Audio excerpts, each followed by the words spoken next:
Hello, people. This week is book 3 in the Expanse series, Abaddon's Gate.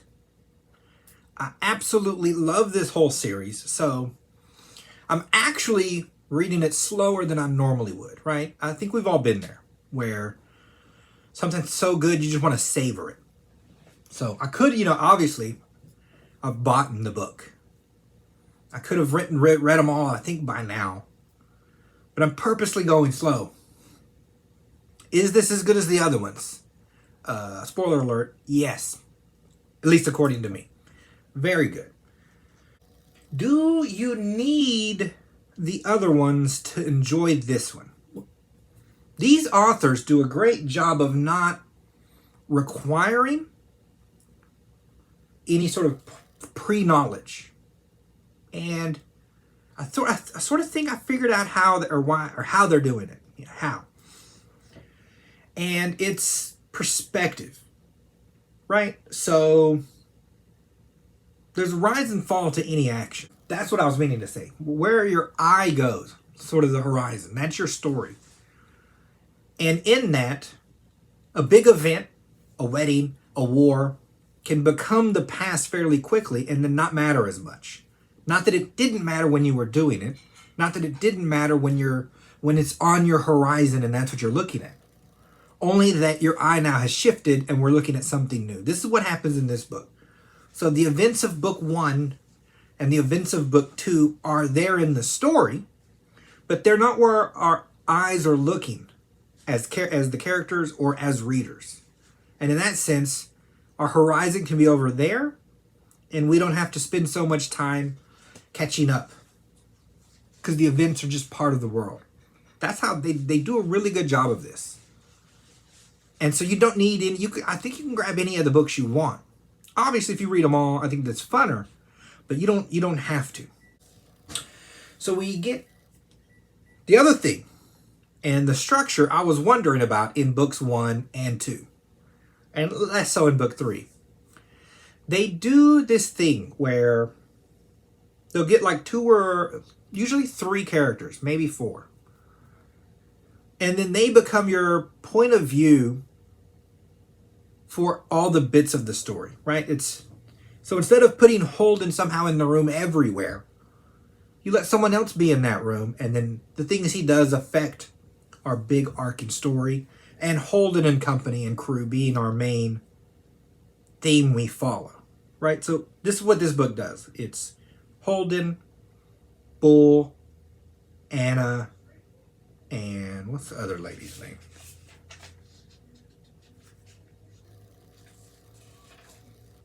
Melba. We follow different people. It lets you branch out a lot wider without sounding odd, right? The problem is if you lose track of the characters in space, in time, in temperament, then it falls apart. These cats do not do this. It's a lot to chew on, but it makes for a very fun read. So we meet or re-meet our Holden and company. They're yucking it up in a casino because since the previous event, they're rich and famous, right? So if you're famous in space, then you get all these nice jobs that pay really well. And you have a warship that can handle it because it's from Mars. But, this isn't just a normal warship. This isn't just a normal crew. This is Holden and the Rocinante. So what happens? Obviously, Miller happens. And the way this is described, it's not just he's having visions of Miller who's dead, who died on not Arrow Station. It is Arrow Station. Who died on the station that crashed into Venus. It's not that he's just seeing him, right? It's the weight of seeing him, the terror, right? Like a ghost constantly haunting you. For an extended period of time, I think it's a year since some of this stuff has happened. And yes, they've been making money, and yes, he's moving around, but behind the scenes, he has this haunting that keeps coming. And he knows it's proto-molecule related, And because it's related to the protomolecule, the effects are nearly boundless, right? We have no fence for the protomolecule. We don't know what's possible. They're looking at Miller. He's seeing Miller, and he talks just like Miller. So, I mean, what if Miller's just alive? What does that mean for all? Is everyone who died on that station alive? Is everyone who gets killed by the protomolecule alive? You know, he has all these thoughts on top of, he doesn't know exactly what it could do, right? If it crash landed an asteroid onto Venus and then built a structure that put itself together in the ring, you know, the possibilities go from it does nothing to it can melt your brain. He doesn't know where on this spectrum it is, and he's reminded of this every time the aberration shows up, right? So there's this big fear. And that fear, how does it motivate? How does it affect you? How does it, if you were constantly terrified of going in a room, you'd stop going in, right? This is the same thing that's happening to him. So while everyone's focused, I mean everyone in the universe, because there's this big ring there, everyone's looking at it. He's like, you know what, let's go as far away from it as humanly possible. So that's what he does. He gets a job that's going to take him far away, but it falls through. Also on Miller. This happens in a lot of stories, right? Where the aberration, the wizard, whoever it is, there's someone with more knowledge than our main character. And they never just talk straight, like, don't go this way or you'll die, right? It always kind of annoys. But you also don't want too much given away too soon, because I came for a good long, you know, I'm trying to sit in the sauna for like 5 hours. I don't need a 2-minute book, right? You do want it to last, but you also want it to hurry up. So in that sense, you got your classic I'm going to talk in riddles setup. That's what Miller does. He talks in these abstract ways that Holden can't come to grips with. It's just enough to give the mystery, but not so much that you start to be annoyed by it, because it does start to pay dividends, so to speak. I will say we have the Holden Naomi romance situation. This to me, and I'm not sure why yet. I don't know why, but the romance part of this book, just sort of doesn't have your sizzle. It doesn't ring out as well as the action and the science fiction elements. It's a lot to add. It doesn't kill the book, but if it's there, you'd want it to be better. It's just not that great. It's there, but it's not great. I'm not exactly sure I'm not sure what's missing. They seem happy together.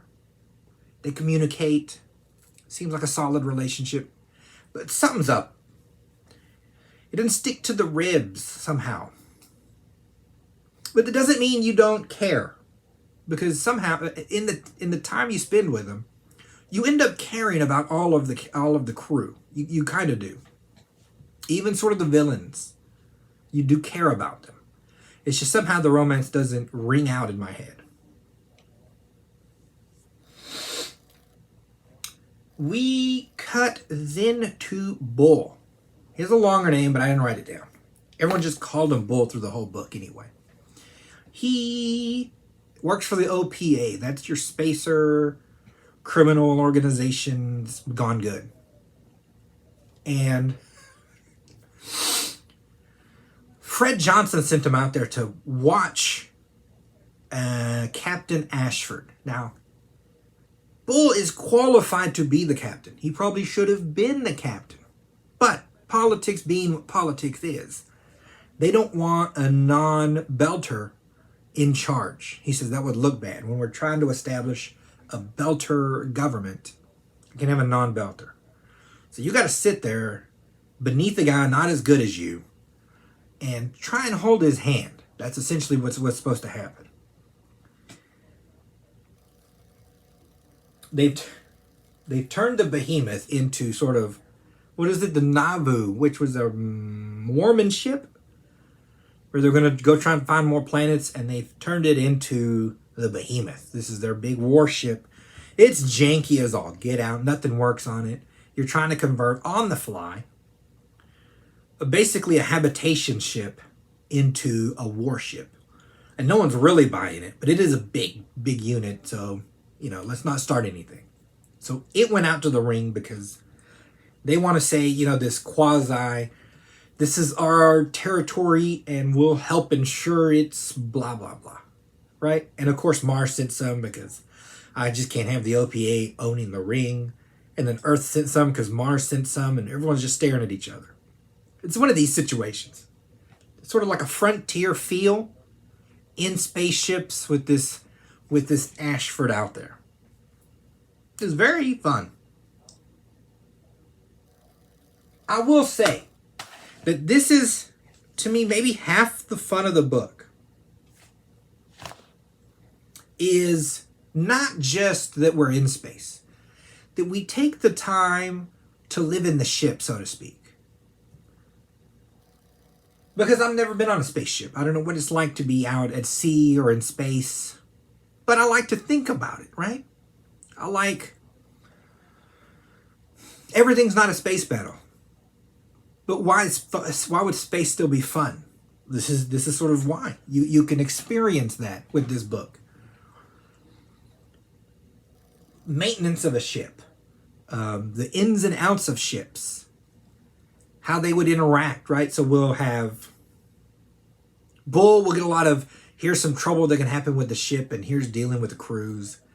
From Anna, it's how it would be to be a passenger on board, and you get good information about classes of ships and what's up and what's down and what kind of engine is it. It's kind of fun.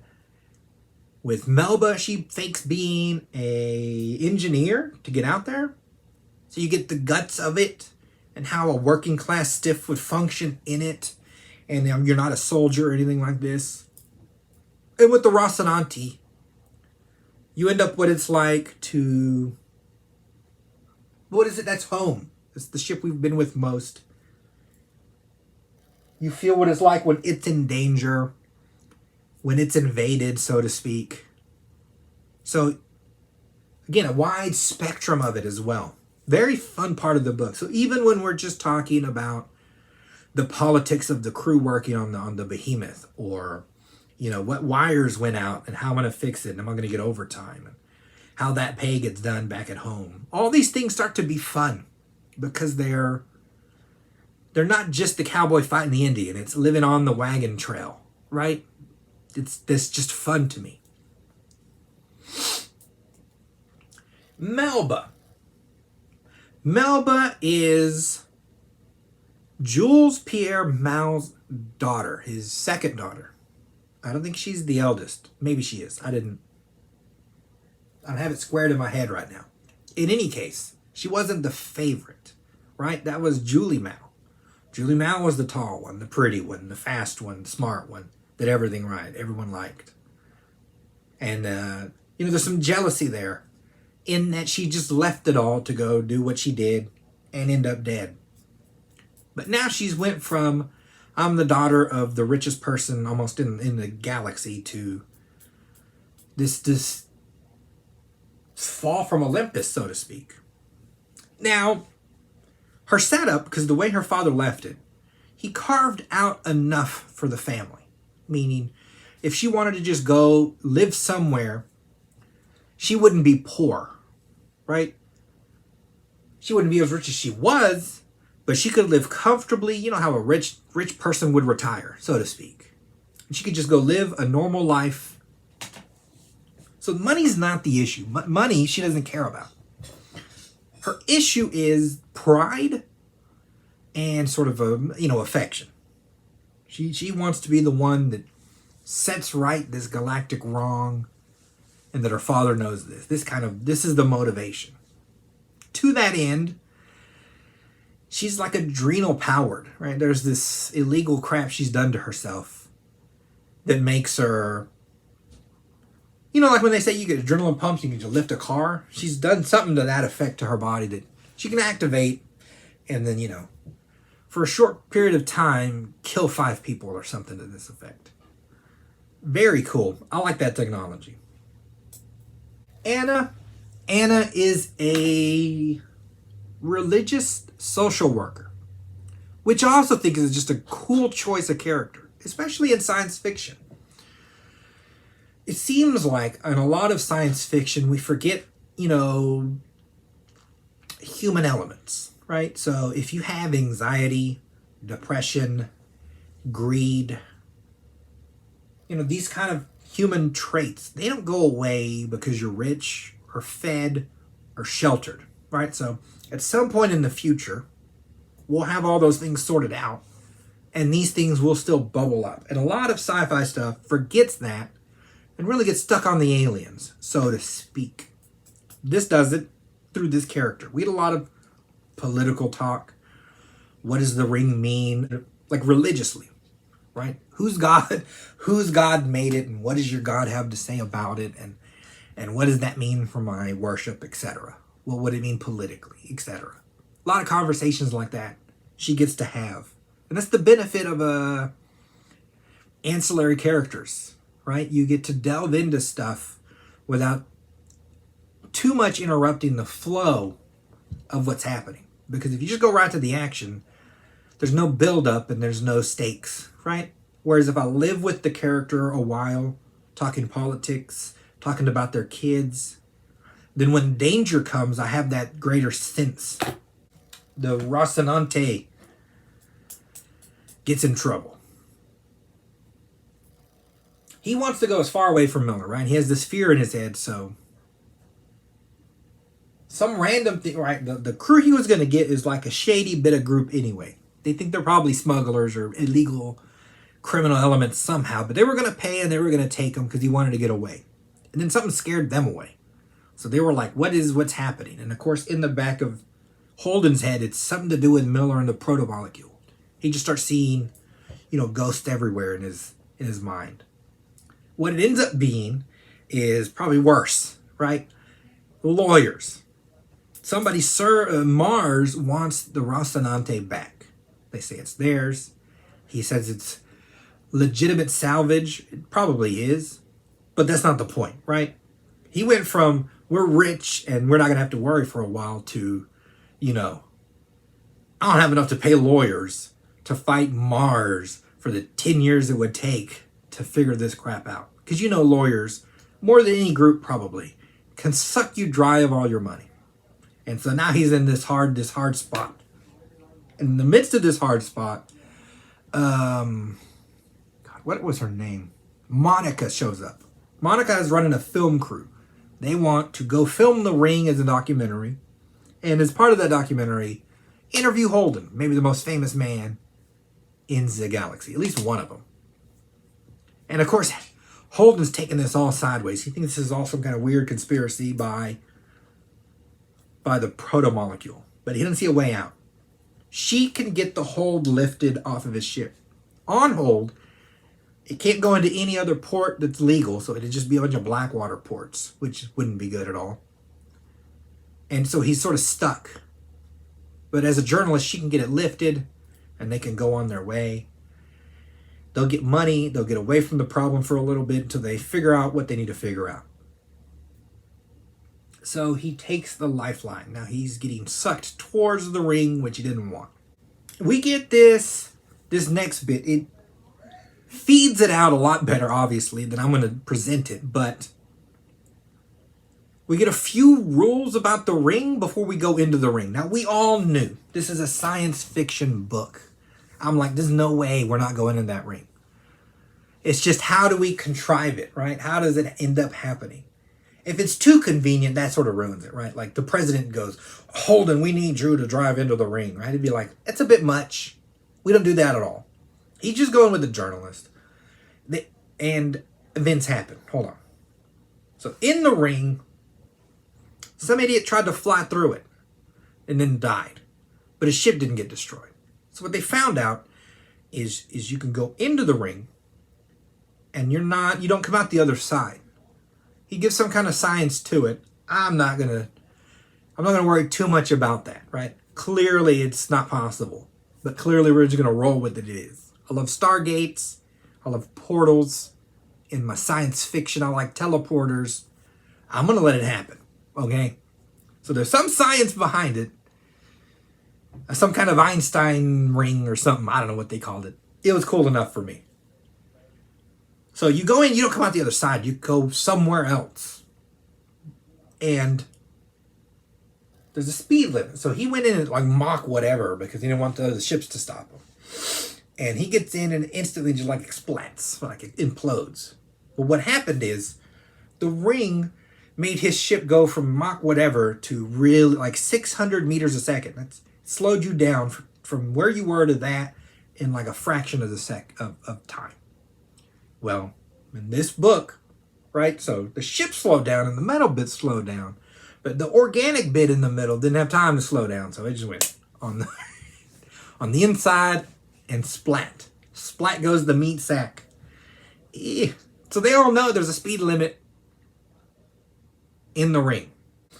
So Melba's setup happens. Her setup, and you feel for her by the end of this. We get a lot of internal time with this character. It's not just a villain. But I'm not going to spend too much time on her because I want to cover other stuff.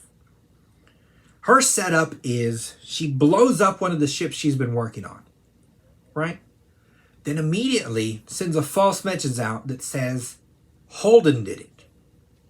And she makes it seem like he's this pious, overbearing kind of greater than thou person who takes ownership of the ring for the betterment of space and that no one can come in, and if anyone does, I'll blow your ship up too. So they don't know if his warship can do it. They don't know if he's planted bombs.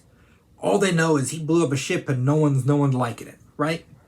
Enter Ashford, El Capitan Ashford of the Behemoth. This is what happens when the wrong person's in charge at the right time. Okay?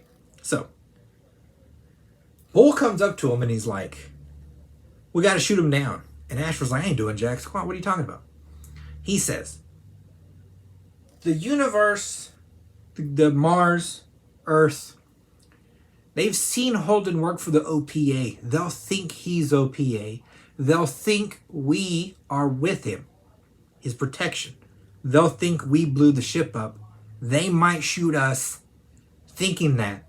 We're not in the stage to fight any kind of anything because our guns are all jacked up because this is a half-built ship. So you have to shoot Holden. Then they'll see that it's not us, right? He tries to shoot a missile. It fizzes out for half a second, which of course the sensors on the Mars ship and the Earth ships can read that crap, and they know you barely half shot around and almost blew yourself up, right? So he's embarrassed, but the missile goes out.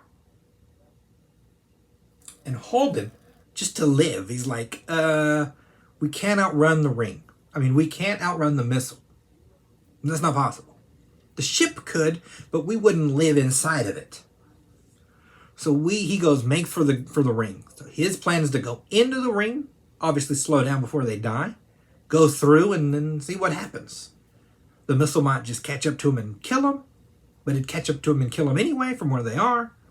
He don't know why they're shooting. He ain't got time to think about why. And to me, that's the best, the contrivance, right? This odd confluence of events that got him near it don't feel convenient. So him going in just feels natural to live. And so I'm like, excellent writing. He goes in the ring, they slow down. Missile goes in right behind him. It gets slowed down. Boom, he's safe. Stuck in the ring. Everyone outside sees him go in. And for a while, nothing happens, right? You could have left it at that. But we have dumb Ashford, right? And he goes, well, we couldn't blow him up. I've embarrassed myself with a ship that won't fire. We're going to go into the ring and arrest him. That's what he says. So he drives the ship in there. Ready or not, here I come.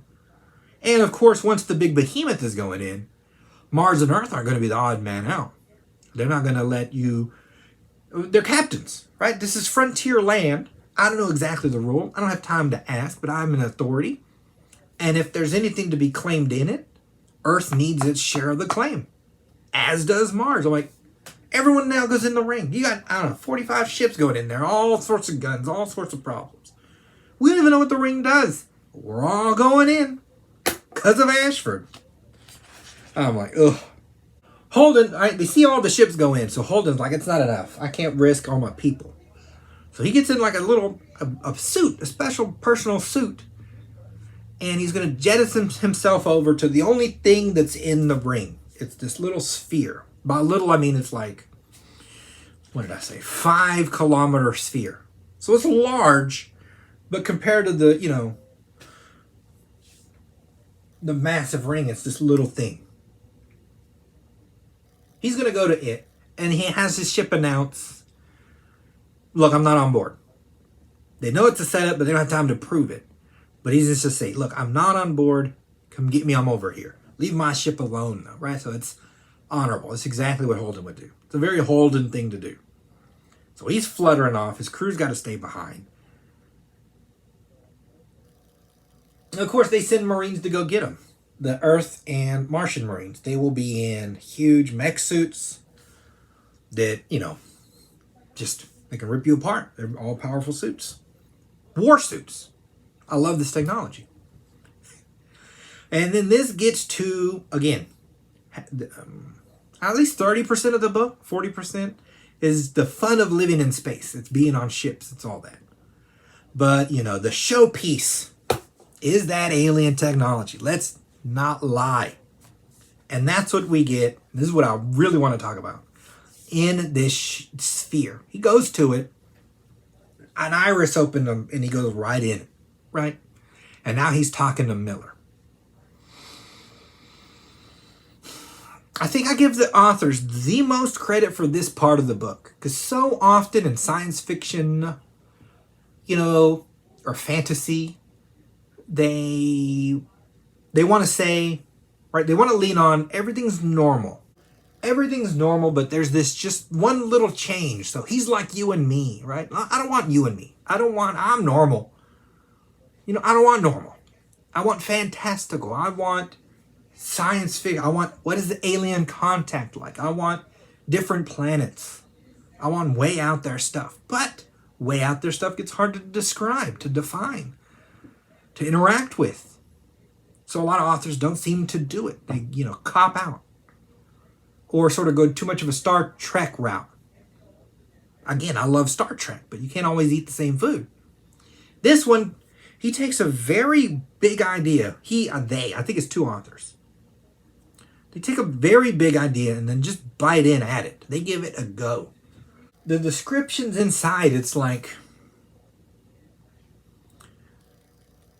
he says, blue spirals in a moth-like surface. It's sort of metal shaped, but organic. When he touches it, there might be slime. Our scale starts to go in different directions, right? It's clearly a structure of a sphere, but then it has these like a jellyfish. Like, is it a plant? Is it a bug?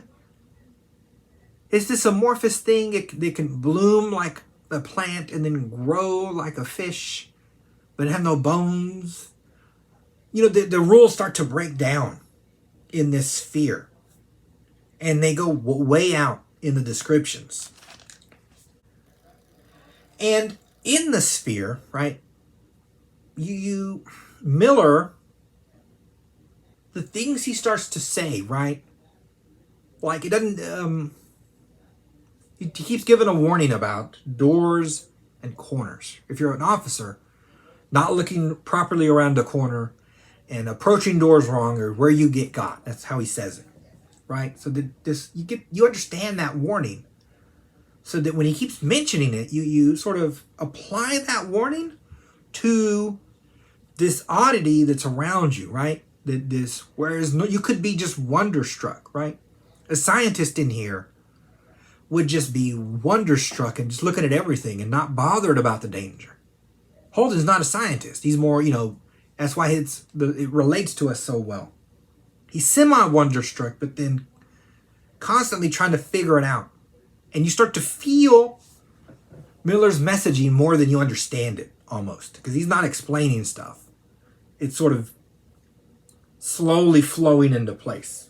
And what you end up with is that this sphere, not the sphere and the ring, are a facility. They were built to be sent ahead by an empire of some sort. And so you instantly imagine, like, the scale of this empire that can send spheres out to self-build themselves and then be able to, through a worm gate, travel back to the empire. And so the empire spreads this way. It's pretty amazing, right? And the scale's off the chart.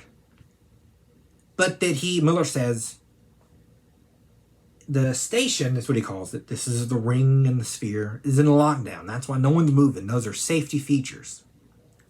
The ring, he constantly says it's dumb.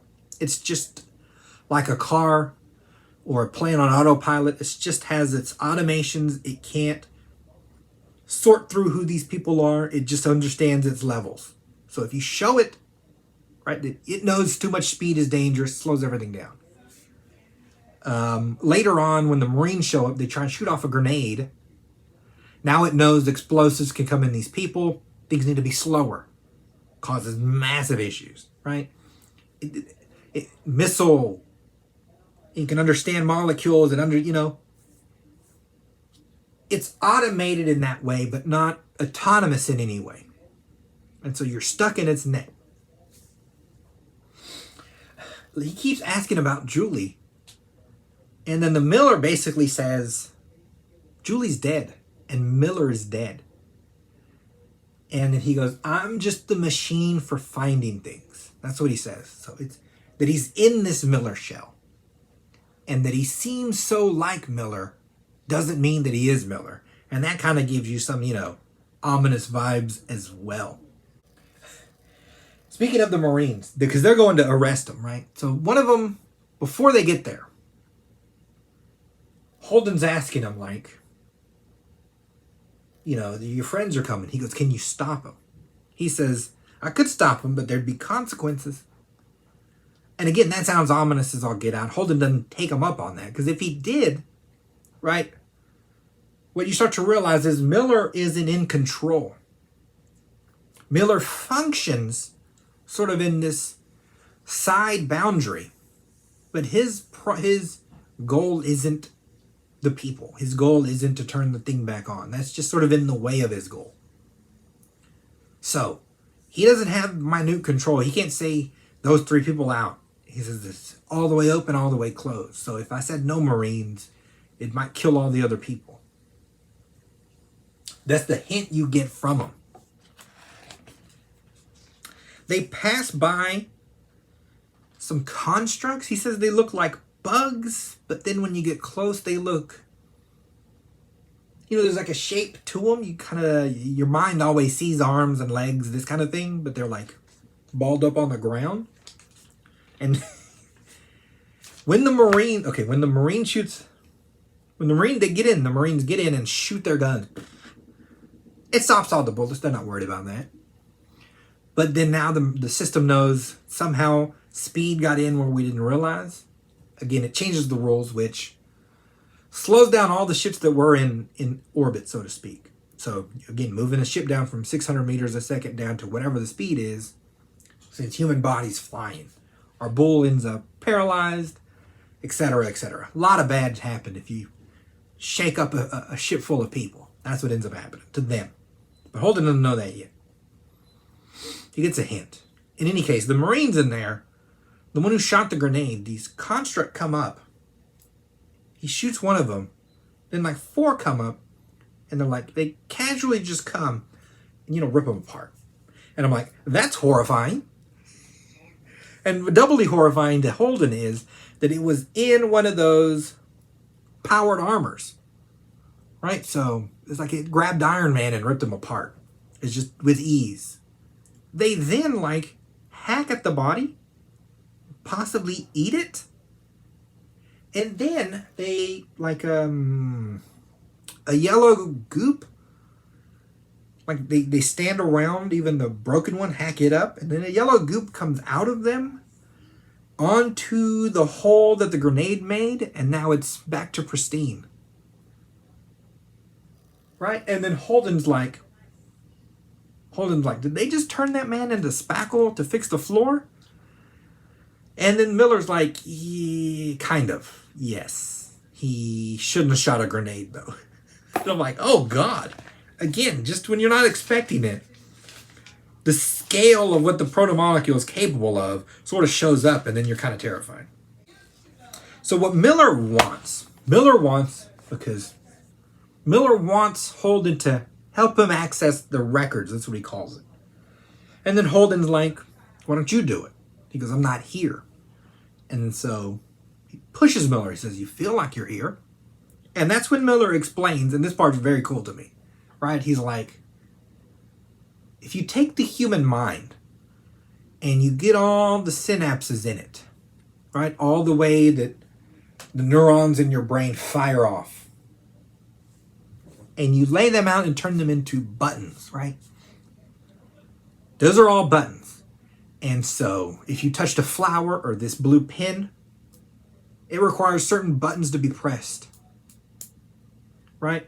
And then on top of that, you touch it and memories of blue, of pins, all tangentially related to it, also need to be pressed, right? He goes, so take that in mind as to how complicated that would be. Now imagine, and he says, imagine I need to show you an old detective you knew, which is Miller, who wears his hat this kind of way and would talk this kind of way, right? How powerful a simulation we would be dealing with. He's like, congratulations. This is the most powerful simulation that's ever been. And it's here to, to talk to you through this one little issue, just so you know. And it's cool to think about simulations in that sense, brain power in that sense, but then also it gives the scale to these aliens, whoever built these rings or had them built. Their scale is just on this otherworldly level, right? So he touches it. He goes into another room, and then he sort of, I guess, passes into where Miller exists, so to speak. And that's where things get real trippy. He says he tries to yell, but he doesn't have a head anymore. He starts describing himself as expanding out. And what you get the sense of is, like, I'm human, but the aliens are some other race. And to communicate, the way they send out their data makes me into them to get across the message they need getting across. So if you're one of them, you just hear the music. If you're not, it's kind of weirdly going to turn you into a record to play the song, right? This kind of thing. Because you're seeing fantastical, but he's feeling the history of it. And what he's feeling is him expanding out into the size of a galaxy. That he's this deep knowledge that he understands that there's this expanse of stars and planets, but that at any point, if he could focus on one, it'd be like bringing the tip of his finger to his eyes, right? He can look with that amount of detail and send it off back to wherever it was, right? So he's this, and it's those aliens, whoever these aliens were that built this empire, stood at this level. This man astro traveling out here, right? They stood at this pinnacle. And then at some point,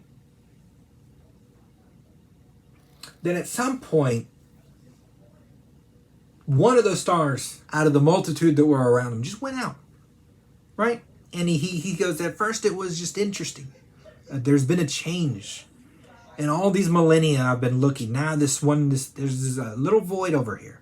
And I'm interested because it's something new. But then more go out. And interest turns into worry. And worry becomes more than worry because for millennia, you've existed in this state of imperviousness. The universe at your fingertips. Space conquered. Distance means nothing. You live in these 1,000 interconnected worlds that feed this entity, whatever it is, however it is. You're just this deep base. It'd be like if you yourself were the Roman Empire. What do you care about crime in one part of it, right? One little mugging doesn't matter to you. But at some point it could turn into a rebellion, right? That's what he seems like, but on a galactic scale. And then at some point they extinguish one, right? Which is they set off some molecules, however they do it. They cause the star to explode and, destroy the galaxy and the ring. And that's sealed off and it's gone. And that seems to work. But then more and more and more start going out. And they destroy more and more and more. And they get the feeling of losing whatever creatures, intelligences, people, whatever was there, they lost. And they start to feel that loss. But inside, a deeper loss is rising up. That deeper loss being solution. Whatever this plague is, that's what they call it. That's how they describe it. Whatever this is, they're not stopping it. Carterizing, eliminating, killing with fire didn't get rid of it. We don't know how far it is. We don't know where it is. We don't know how it's moving. And they've been interconnected for millennia, but they all start to realize the same answer almost at once. Quarantine. That if we can't stop it, we got to stop it from moving from wherever it is. And wherever it is, if it's where you are, you're alone and it will destroy you. But you won't then destroy everyone else. And we stay shut off until someone somewhere can find the solution. Then we turn it back on. Right? And that's what you're left with. An entity, a people's, whatever they are, an empire that would lasted so long in this state, this all-knowledge state, to then cut itself apart in 1,000 pieces and hope into the future. You get a sense of their history, but then you are like, back to us. The gate didn't open when it got made, right? The protomolecule made it to Venus, Eros, killed all those people, got all this information, made itself a ring, but the ring didn't turn on, right? So from Miller's perspective, again, he says don't trust the source entirely. Whatever happened to this empire that could build all this stuff, they either chose not to return everything on, or they haven't figured it out yet. Meaning whatever stopped them could still be there. Could enter in the same streets that was in before. Could come out. That's the problem. And he's like, I'm not in control. I can either open the doors or not open the doors. And you're like, whoa. And so just when we're about to make a decision on that, they come and arrest Holden. You're like, bro, give me 5 more minutes. What ends up happening, a lot is to do with it, right? Holden spills the beans. I'm not holding a secret for any kind of amount of time. He spills the beans. He tells anyone who would listen exactly what happened. He's the only one who experienced it, but he tells them. And the one thing he really tells them is, the last thing Miller told them, is the station sees one more threat, and it's their big engines. That at any point this engine could explode and damage or something to this effect. It's not going to risk it. So it's keeping them at 600 kilometers or whatever they're down to now, which would take them, it could be months, maybe a year or plus to get out. Maybe they don't have enough food to putter their way out of this ring and back to normal galaxy where at least they have a chance of finding more help. Right? So they all want to get out. So he tells them, if you shut your engines off, we can get out.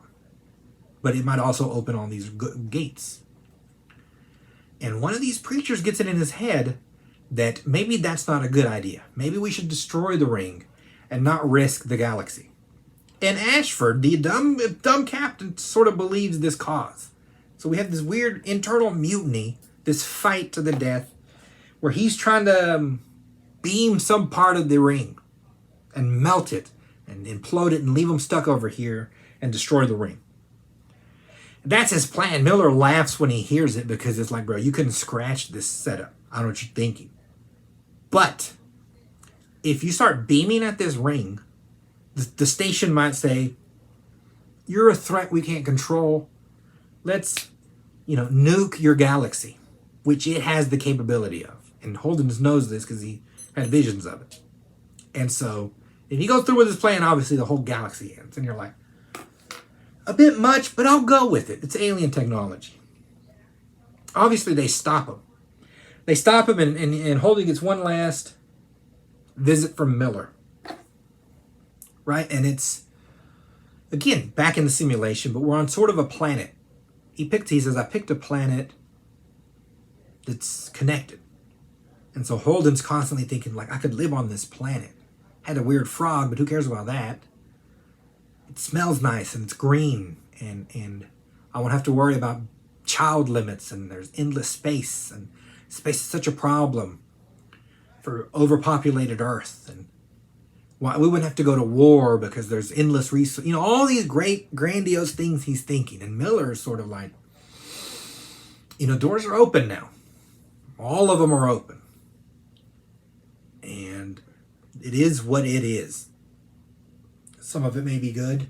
Some of it may be bad. We don't know what's out there. But he goes, I'm sure humanity's going to find out. And then he says, I'm not done with you. Right? He says, I'm here to... Well, no, what is he saying?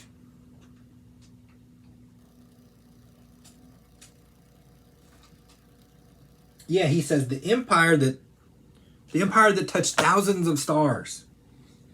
He says, turning Eros into a movable, a self-moving asteroid that built this ring on Venus through all the storms of Venus. He says, that's a wrench to these people,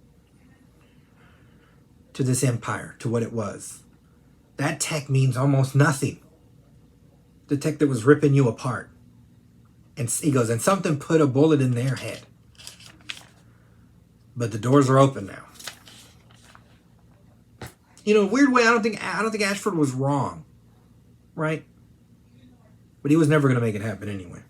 In any case, he says the gates are open, but I was never working on opening the gates. I was never working on saving humanity. I don't actually care. I only care about finding out what happened. And Holden's like, well, good luck to you. And he's like, oh, you don't get it. I need a ride. And you're it. Right? And I'm like, that's just a great setup. They're sitting on the planet and they see, just thousands of rings above them. And in the rings, like a mirror image of what's behind it. All these planets, all these options. And then this mystery, right? And so I have, like I was saying before, where your old story becomes the past. The book I just read is fun. But then by the end, and it's a good send-off also. It for me, it feels like a good end. If I didn't read any more, I'd assume they're going to go do that thing and humanity's going to have issues. If I read more, I don't know what I hope I get what I want, right? But I could leave it at one book because that end is the tapering of that story.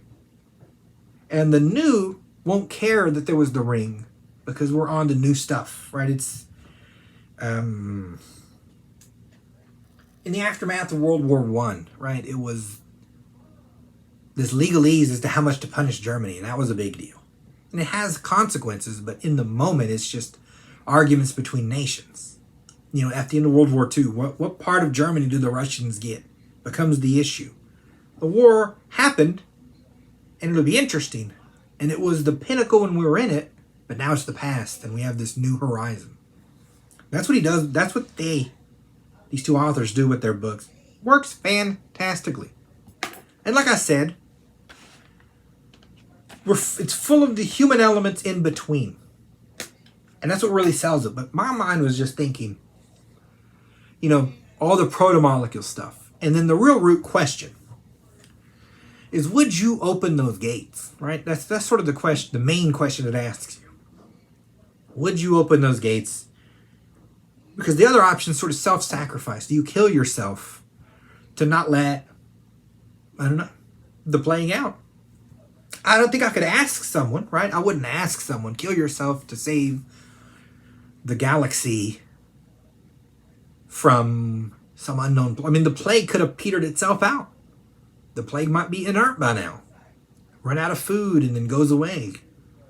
The Empire could be on the other side and they just forgot the on switch. There's just 1,000 possibilities. So I think, 9 times out of 10, somebody's going to open these gates. Very fun book. I highly recommend. What is the rating?